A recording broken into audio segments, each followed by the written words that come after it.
So out of the big four, we have scales, folded scales, arpeggios, and harmonized scales is what we will talk about now. This is where we're taking pairs of strings and we are playing harmonized notes on and pairs are dyads or double stops. These pairs could be called dyads or double stops. So if I were to take the G string here and play a G scale on one string,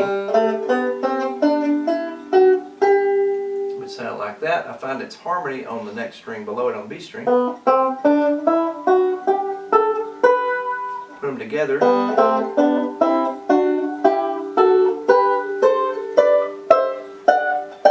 And continued on after the G note here there with a harmonized scale. Now we could play harmonized scales as three-note scales, or three-note patterns, but that would get a little cumbersome. That's one way of playing them, but when we refer to harmonized scales, we're going to be talking about the dyads, the two-note, these pairs of notes. They're also called double stops. And I can play those as ways of just beefing up my melody notes. So if I were playing this melody note, this combination of notes for a melody, I can play. Right, so you can just basically beef up your scale notes and make them sound bigger. But another thing I can do is play. I don't have to play them at the same time. Once I know that scale, I could play it like this. Right,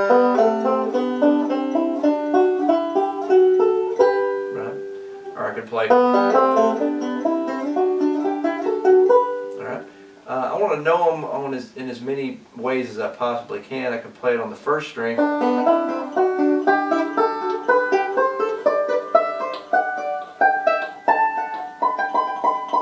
Okay? And you may have noticed, let me show you one more here before I talk about this, but okay, I have a G here.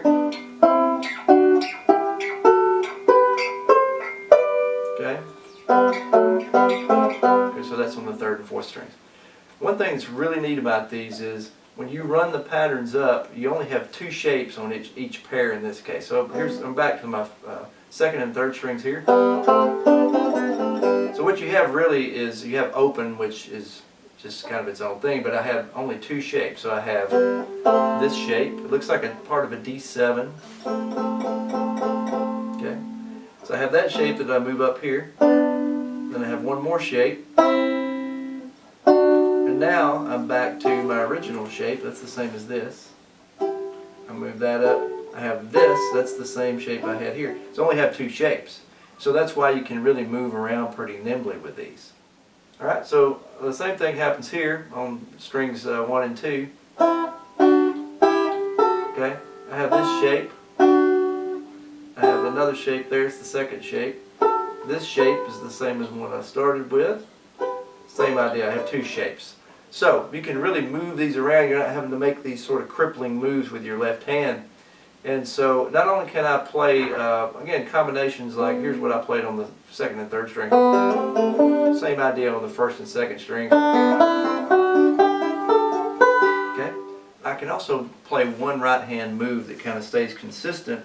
And if I can keep my right hand doing the same thing, I don't have to think about it. And I can just move the scale back and forth. So if I play this with my right hand, I'm playing 2, 3, 3, 2, 3, 3, 2, 3, 3, 3, 3, 2, 3, 3, 2, 3, 3, and that's thumb. I'm kind of alternate just as if I were playing a single string thing. I'm playing thumb, index, thumb, index, thumb, index, thumb. So I'm alternating my pick and my index. I'm never using the same finger or thumb. I'm not using my thumb twice in a row or my finger twice in a row.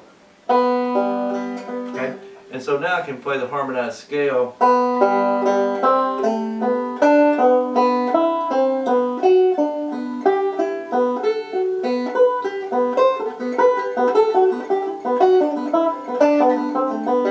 Right, so in my mind I'm just thinking of one thing that happens with my right hand. And if I know my harmonized scale, then I'm just taking two concepts and putting them together there. Now I can play harmonized scales. I don't have to play them in a linear fashion like this. I don't have to play them straight up and down. I can randomly grab any of them anywhere. So let's say maybe here, and then I can jump up to this part of the harmonized scale. So I could use my right hand move again, and I could go.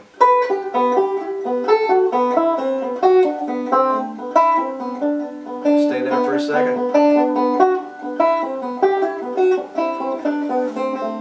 Now I'm going back to that original move I made, which is what we call a toggle, where we're toggling back and forth between the second and third strings, right?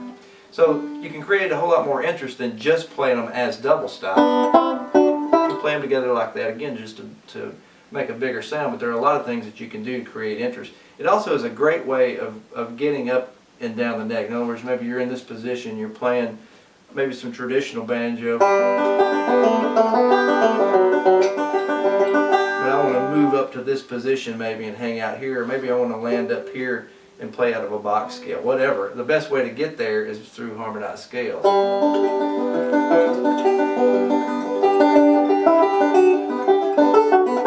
Now I'm here. However, I can come out of this. Maybe I'm in this box scale up here.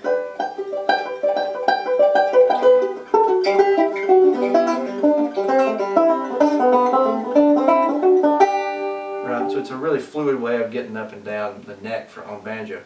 The melodic style is another way, but this is just another variation of how to create different sounds and just a different way of moving about the neck.